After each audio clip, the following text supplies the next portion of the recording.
Hello friends, ఇప్పుడు మనం onus robotic hospital చంపాపేటలో ఉన్నాము. ఇప్పుడు మనం వెళ్ళబోయేది వచ్చేసి మీరు ఇక్కడ చూసినారంటే క్యాత్ ల్యాబ్. ఈ క్యాత్ ల్యాబ్ అనేది ఎందుకు అవసరం అంటే, ఇప్పుడు రోబోటిక్ మోకాళ్ళ మార్పిడి ఆపరేషన్ చికిత్స చేసుకోవాలనుకున్నప్పుడు ఆ పేషెంట్ వచ్చేసి ఎంతవరకు వాళ్ళ బాడీ, వాళ్ళ హార్ట్, వాళ్ళ మొత్తం వైటల్ పారామీటర్స్ ఫిట్గా ఉన్నాయి అంటే ఆపరేషన్ ముందర ఎవరైనా సరే ఫిట్నెస్ చెక్ చేస్తారు, ప్రత్యేకించి హార్ట్ ఫిట్నెస్ చెక్ చేస్తారు. దాన్ని చెక్ చేసుకోవడానికి అడ్వాన్స్డ్ క్యాత్ ల్యాబ్ ఇక్కడ మనకు ఓనస్ రోబోటిక్ హాస్పిటల్లో ఉంది. ఈ క్యాత్ ల్యాబ్ దాని పరిస్థితి ఏంటి, దాని గురించి మొత్తం తెలుసుకుందాం. So please follow.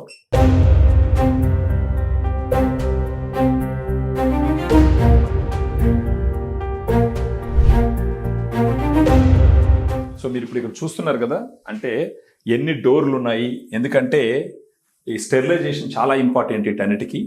సో మీరు గమనించినారంటే డోర్ల మీద డోర్లు ఉన్నాయి. ఒకసారి రండి, ఇదిగో చూడండి ఎంత పెద్దదిగా ఉందో. ఇది క్యాత్ ల్యాబ్ అంటారు దీన్ని. సో దీంట్లో ఏం తెలుసుకుంటారన్నది ఇప్పుడు Onus robotic hospitals chairman managing director doctor Balaraj Naidu గారు మనతో పాటు ఉన్నారు. సార్, ఈ క్యాత్ ల్యాబ్ అనేది మీరు సెటప్ చేసినారు, దీని గురించి కొంచెం వివరిస్తారు సార్? అంటే మీరు మోకాళ్ళ మార్పిడి ఆపరేషన్ రోబోను వాడి చేసే ముందర బహుశా దీని సేవలు అవసరం అనుకుంటా పేషెంట్ కి, అది ఏ రకంగా అనేది కొంచెం explain. So thank you Subbu for coming all the way to onus robotic hospitals. Thank you. మీరు ఈ మోడల్ చూసినట్లయితే యూజువల్ గా నీ రిప్లేస్మెంట్ చేసే పేషెంట్లు ఆర్ యూజువల్ గా ఏజ్ రిలేటెడ్ పేషెంట్స్ అందరూ కూడా 60-65 ఇయర్స్ పైన ఉంటారు. సో వీళ్ళందరూ డయాబెటిక్ హిస్టరీ ఉంటుంది యూజువల్ గా 20-25 ఇయర్స్ ఉంటే. So we don't want to give any compromised care ఇవ్వకుండా ఉండడానికి మేము కార్డియాక్ డివిజన్ కూడా స్టార్ట్ చేసాము. ఈ కార్డియాక్ డివిజన్ లో this is Japanese cath lab. ఇంతకుముందు రోబోటిక్స్ చూసింది సౌత్ కొరియన్ టెక్నాలజీ. సో ప్రపంచంలో ఉన్న అత్యాధునిక టెక్నాలజీ ఎక్కడ ఉంటే అక్కడ నుంచి మేము ఇంపోర్ట్ చేయడం జరిగింది. ఇది సిమార్జీ క్యాత్ ల్యాబ్ అంటారు. సో మీరు చూసినట్లయితే the clarity of the vessels అక్కడ చూడండి, క్లారిటీ. So top notch. ఏ మాత్రం కూడా మనకు టెక్నాలజీకి అసలు నీకు అమెరికన్ టెక్నాలజీ, జపనీస్ టెక్నాలజీ ఎట్లా ఉంటదంటే very accurate and patient will be able to clearly see. అక్కడ చూసినట్లయితే 3 వెజల్స్ ఎంత క్లియర్ గా కనపడుతున్నాయి చూస్తున్నాము.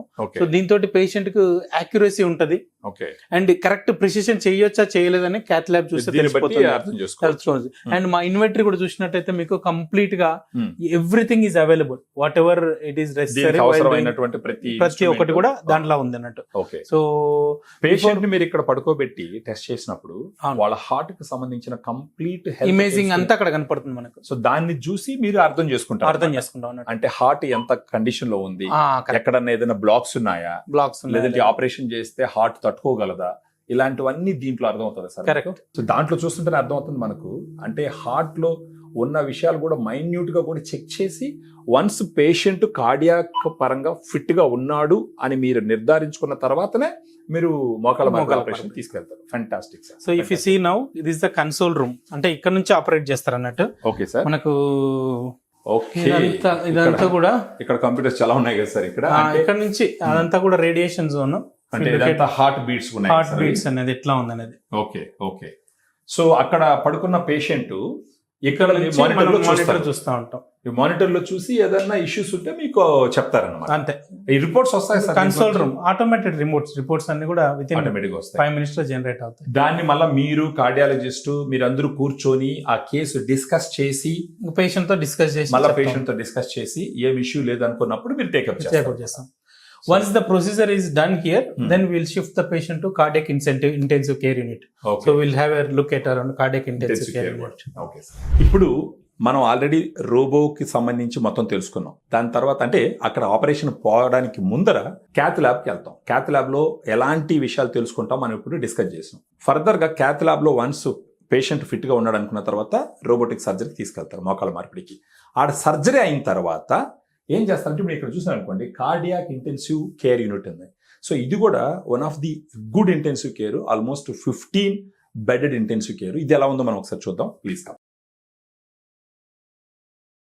సో మీరు చూసినట్లయితే ఇది స్టేట్ ఆఫ్ ఆర్ట్ టెక్నాలజీ ఉన్న ICU care.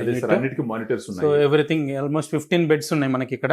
Okay. And we have 10 ventilators in our hospital and 5 dialysis machines కూడా ఉన్నాయి. Okay sir. So very state of art is in brand new ఇప్పుడు దీనికోసం recent గా కార్డియాక్ పెట్టినారు యూనిట్ మీరు. కోసం Hmm. Develop చేసినాం అన్నట్టు. Hmm. So by touch wood almost all patients who underwent knee replacement surgery never had any ICU problem. Okay, and but however మీరు pit పెడతారు ఇక్కడ. This for only for backup, okay, especially old age patient. మీరు ఇంతకు ముందు చూసినట్టయితే 74 years ఆమె ఉండే. అవును. సో దానికోసము బ్యాకప్ కోసం అన్నట్టు పెట్టి చాలా మంది కొంచెం- కార్పొరేట్ హాస్పిటల్స్ ప్రిఫర్ చేయడానికి కారణం ఏంటంటే ఏమైనా అయితే ఇమ్మీడియట్ గా దానికి సంబంధించి కూడా ఉంటది బ్యాకప్. కాబట్టి ఇప్పుడు. So we have ventilators, Hmm. We have infusion pumps, we have monitors, okay, and we have dialysis machines. We have 24/7 critical care unit. Okay sir. Thank you, Subbu, for Yes, sir. Thank you, sir. coming to Thank you. Onus Robotic Hospital. Thank you sir, thank you sir.